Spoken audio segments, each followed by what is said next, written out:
Some houses are built for shelter. Some are built for status. Some are built to hold families and create memories. But some houses are not built for the living at all. They are built for the dead. They are architectural manifestations of grief, of fear, of a desperate, unending conversation with the other side. They are not homes. They are traps, mazes, and monuments to a private, all-consuming obsession. And perhaps the most famous, the most bewildering, and the most profoundly strange example of such a house in the entire world stands today in San Jose, California. From the outside, it looks like a sprawling, chaotic, and beautiful Queen and style Victorian mansion. It's a riot of turrets, gables, balconies, and ornate woodwork, painted in cheerful shades of yellow, red, and blue. It looks like a whimsical, if slightly over-the-top, product of the Gilded Age. But the moment you step inside, you realize something is deeply, fundamentally wrong. This is a house where staircases spiral up to the ceiling and stop, leading nowhere.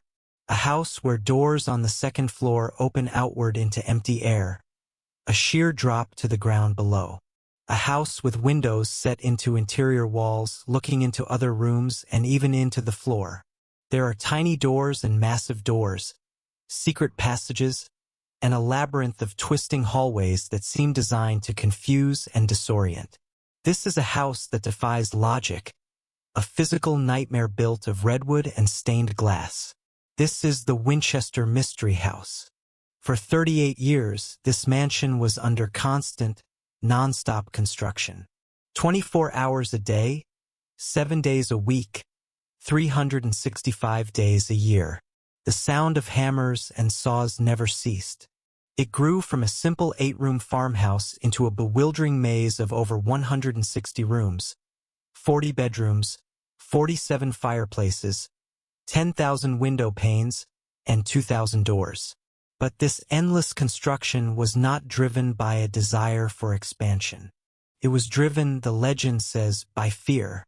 The story belongs to one woman, Sarah Winchester, the enigmatic and tragic heiress to the vast Winchester Repeating Arms Company fortune. She was one of the wealthiest women in the world, but her life was defined by unimaginable loss. And according to the famous tale, she was a woman haunted. Haunted not just by her personal grief, but by the spirits of every single person ever killed by a Winchester rifle, the gun that won the West. She believed that these vengeful ghosts were coming for her, and that the only way to appease them, to confuse them, and to escape their wrath, was to never ever stop building. Tonight, we will unlock the doors of the Winchester Mystery House. We will explore the tragic life of Sarah Winchester and the spiritualist beliefs that allegedly set her on this bizarre architectural journey. We will take a tour of the house's most confounding and inexplicable features, the so-called crazy architecture that has baffled historians and visitors for over a century. And we will delve into the competing theories that attempt to explain Sarah's motives. Was she truly a prisoner of spirits, a brilliant but misunderstood architect, or simply a woman drowning in a grief so profound that it warped the very world around her? This is a story that sits at the nexus of American history, spiritualism, and a mystery that is literally built into the walls of the house itself. So, follow me and try not to get lost. To understand the house, we must first understand the woman who built it, and the fortune that was both her salvation and her curse. Sarah Lockwood Pardee was born into a respectable family in New Haven, Connecticut, in 1839. She was, by all accounts, a brilliant and cultured woman. She was fluent in 4 languages, a gifted musician, and known for her intelligence and grace. In 1862, she married the love of her life, William Wirt Winchester, the only son of Oliver Winchester, the founder of the Winchester Repeating Arms Company. Their future seemed bright. They were young, in love, and poised to inherit one of America's great industrial fortunes. But their happiness was tragically short-lived. In 1866, Their infant daughter, Annie, died just a few weeks after birth from a childhood illness called marasmus. The loss devastated Sarah. She fell into a deep, prolonged depression from which she arguably never fully recovered. Then, 15 years later, tragedy struck again. In 1881, her husband William died of tuberculosis. He was just 43 years old. In the span of a decade and a half, Sarah had lost her only child and her beloved husband. She was now a widow, alone, and the inheritor of an almost unimaginable fortune. She received over $20 million, the equivalent of more than $500 million today, and, more importantly, a 50% stake in the Winchester Company, which provided her with a staggering income of about $1,000 a day. That's over $25,000 a day in today's money. She was, for all intents and purposes, one of the richest women in the world. But the money, it seemed, was stained with blood. This is where the legend, the story that has defined the house for over a century, begins.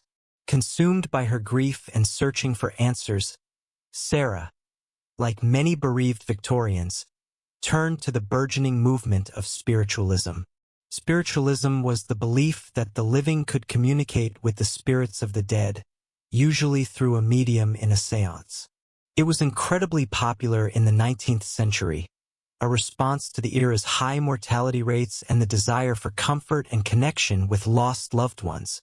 The story goes that Sarah sought out a prominent medium in Boston, a man named Adam Coons. She went to a séance, hoping to contact her dead husband, William. The medium successfully made contact, but the message he relayed was not one of comfort. It was a terrifying warning. The spirit of William told Sarah that their family and their fortune were cursed. They were being haunted by the spirits of every single person who had ever been killed by a Winchester rifle. From the soldiers on the battlefields of the Civil War to the Native Americans killed during the westward expansion, their blood was on the Winchester family's hands. The spirits were angry, and they had taken their revenge by taking her daughter and her husband. And now, William warned, they were coming for her. The medium then relayed the spirit's demands. Sarah was to leave her home in New Haven and travel west, towards the setting sun. She was to find a new home for herself and for the spirits. And she was to start building a great house. She must never, ever stop building. As long as the sound of the hammers continued, her life would be spared. If the construction ceased, the vengeful spirits would take her. Terrified, Sarah packed her bags, left her life in Connecticut behind, and in 1886, she arrived in the Santa Clara Valley in California. There, she purchased a modest, unfinished 8-room farmhouse on 160 acres of land, and she began to build. For the next 38 years, from 1886 until her death in 1922, the Winchester Mansion was a scene of relentless, chaotic construction. Sarah hired teams of carpenters, craftsmen, and laborers who worked in shifts around the clock. The sound of hammers never stopped. The house grew without any apparent plan, without a single master blueprint. It was a process of organic, almost cancerous, growth. Sarah would reportedly meet with her foreman every morning, handing him sketches she had drawn on napkins or scraps of paper, sometimes for a new room, sometimes just for a single window or door. The house became a labyrinth. Rooms were added onto other rooms. A new wing would be built, only to be torn down and rebuilt a few weeks later. The house sprawled in every direction, a chaotic fusion of Victorian architectural styles. And as it grew, its features became more and more bizarre, more and more illogical. This is the crazy architecture that has made the house a legend. Let's take a tour of some of these inexplicable features, the very things that seem to give credence to the story that this house was not built for the living. First, there are the staircases. There is the famous Stairway to Nowhere, a set of stairs that rises 2 stories up and simply ends at the ceiling. There are staircases with oddly sized steps, some only a few inches high, designed, some say, to trip up pursuing spirits. The switchback staircase has 7 flights and 44 steps, but only rises about 9 feet, a dizzying and inefficient way to get to the next floor. Then there are the doors. Doors are a recurring, obsessive theme in the house. There is a door on the 2nd floor of the old carriage house that opens to nothing but a 2-story drop to the garden below. There is a cabinet that, when opened, reveals not shelves, but a secret passage that winds through 30 different rooms. There are doors set into walls that are just a few inches thick, that are impossible to pass through. The windows are just as strange. There are expensive, custom-made Tiffany stained glass windows set into interior walls where they will never catch the sun. There is a window built into the floor of one room, looking down into the room below. The number 13 is a recurring motif throughout the house. There are 13 bathrooms, many rooms have 13 windows, there are 13 drain holes in the kitchen sink, and 13 hooks in the seance room. The grand ballroom has 13 chandeliers. This obsession with the number 13 is often cited as part of Sarah's spiritualist beliefs, perhaps as a way to confuse or ward off evil spirits. The house is also a maze of dead ends and secret passages. Hallways twist and turn back on themselves. Rooms are hidden behind other rooms. It's incredibly easy to get lost, and it feels intentional. The popular legend asserts that all of this bizarre architecture was designed by Sarah for one purpose: to confuse the ghosts she believed were hunting her. A ghost following her up a staircase would be trapped when it hit the ceiling. A spirit passing through a door would find itself plunging to the ground outside. The labyrinthine hallways would disorient them, preventing them from ever finding her bedroom. The heart of the house, and the heart of the legend, was Sarah's private seance room. This room was located at the very center of the mansion. It had only one entrance, but 3 exits, one of which was a secret panel that led to her bedroom. According to the stories told by her staff, Sarah would retreat to this room every single night at midnight. A bell would toll to signal the start of the seance. She would commune with the good spirits, who would advise her on the next phase of construction, telling her what to build to appease the angry ghosts. At 2 a.m., the bell would toll again, signaling the end of the seance, and Sarah would emerge to prepare the next day's plans for her foreman. She lived like this for 38 years. A wealthy recluse, draped in the black mourning clothes she never took off, wandering the halls of her ever-growing, ever-changing architectural nightmare. The constant sound of construction her only shield against the spirit world. It's a powerful and compelling story. A story of a tragic, haunted woman, building a house not as a home, but as a spiritual fortress. And for over a century, this has been the accepted narrative of the Winchester Mystery House. But what if the story isn't true? What if this entire elaborate legend of ghosts and mediums is just theta legend, created to explain something that was, perhaps, even more tragic? This is where we have to peel back the layers of folklore and look at the life of Sarah Winchester through a different lens.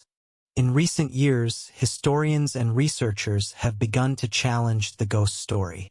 There is, in fact, no historical evidence whatsoever that Sarah Winchester ever visited a medium named Adam Coons in Boston.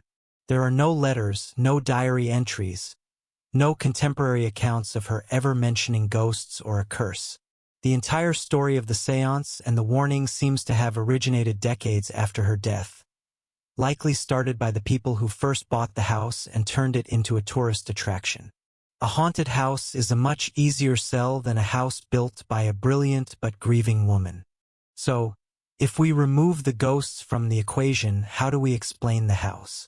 How do we explain the 38 years of non-stop construction and the bizarre, nonsensical architecture?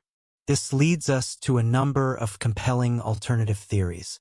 The first theory is that Sarah Winchester was not haunted by ghosts, but by a profound, unresolved, and crippling grief.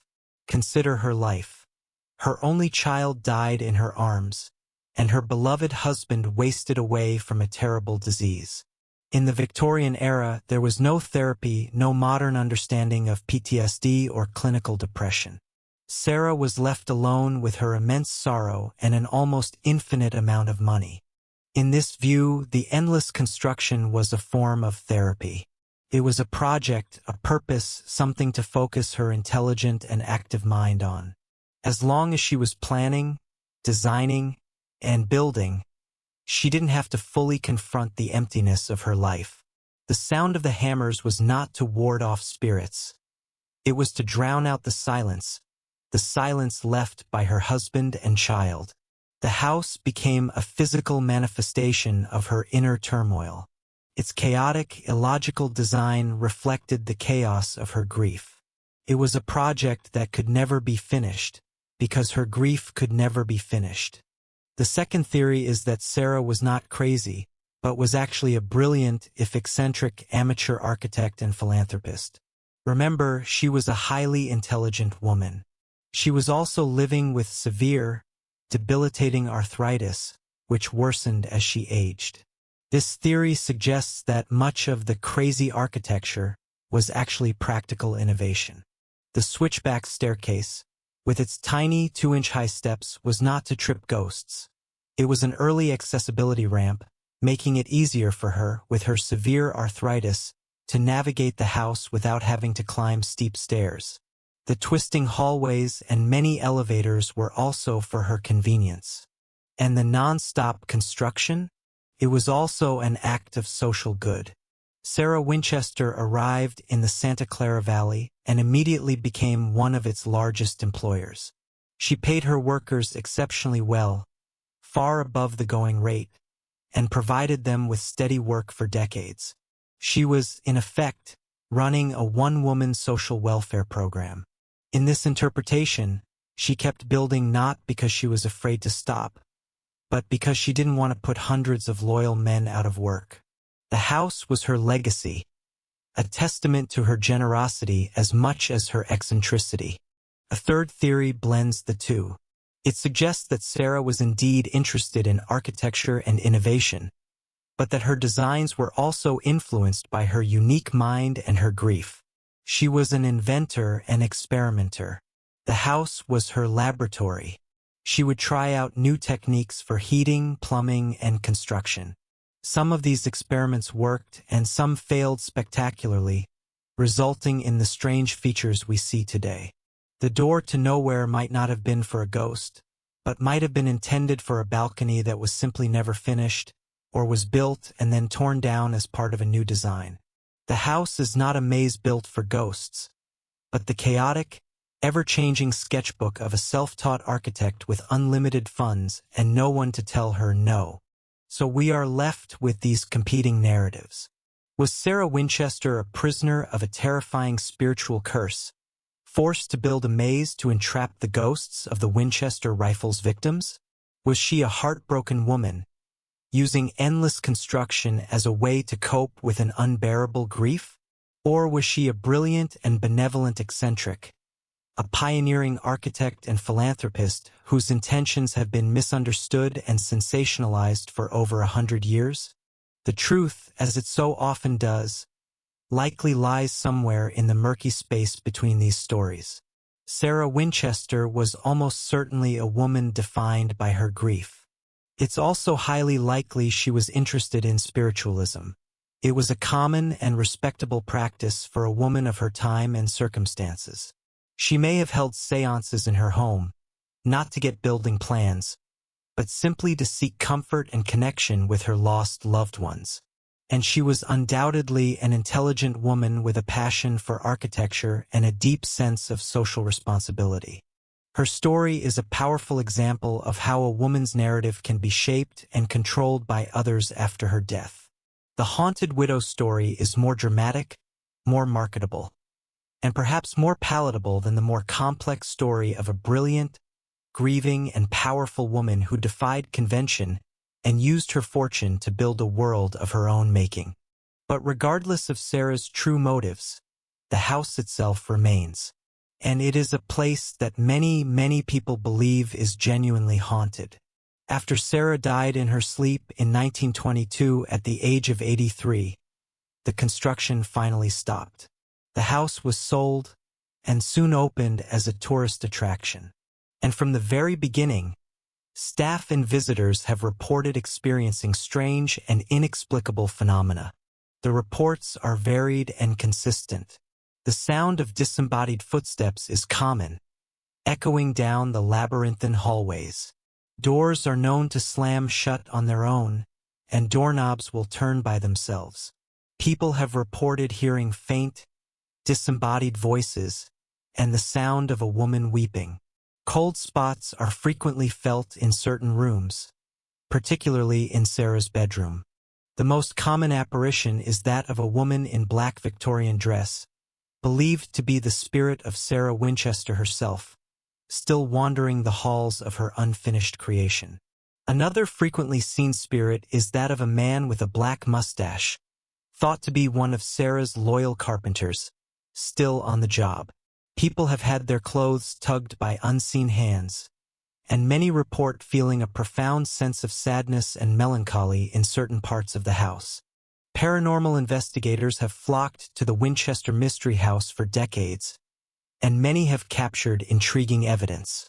EVPs have recorded what sound like whispers and faint conversations. Photographs have captured strange mists and orbs of light.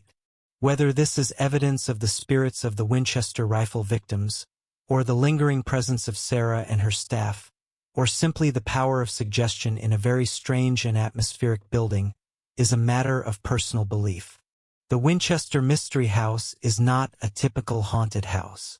Its power comes not just from ghost stories, but from the very real, tangible strangeness of its architecture. It is a physical puzzle, a building that asks a question with every dead-end hallway and every useless door. It forces us to confront the mystery of its creator. It stands as a monument to something, but to what? To a supernatural curse? To a woman's grief? To a brilliant, misunderstood mind? Perhaps it is a monument to all three. A place where a woman's profound sorrow, her intellectual curiosity, and her spiritual beliefs all combined and found expression in redwood and glass, creating one of the most unique and enduring architectural mysteries in American history. The house is her autobiography, written not in words, but in wood. And like any good mystery, it leaves the final interpretation up to the reader, or in this case, the visitor who dares to walk its halls. What is your theory on the Winchester Mystery House?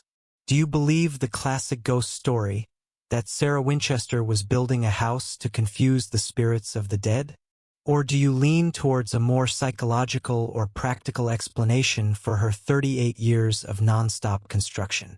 I would love to read your thoughts and theories in the comments section below. If you found this exploration of one of America's most enigmatic homes compelling, please show your support by liking this video and subscribing to the channel for more deep dives into the world's greatest architectural and historical mysteries. Your support is what allows us to continue building our own archive of strange and fascinating stories.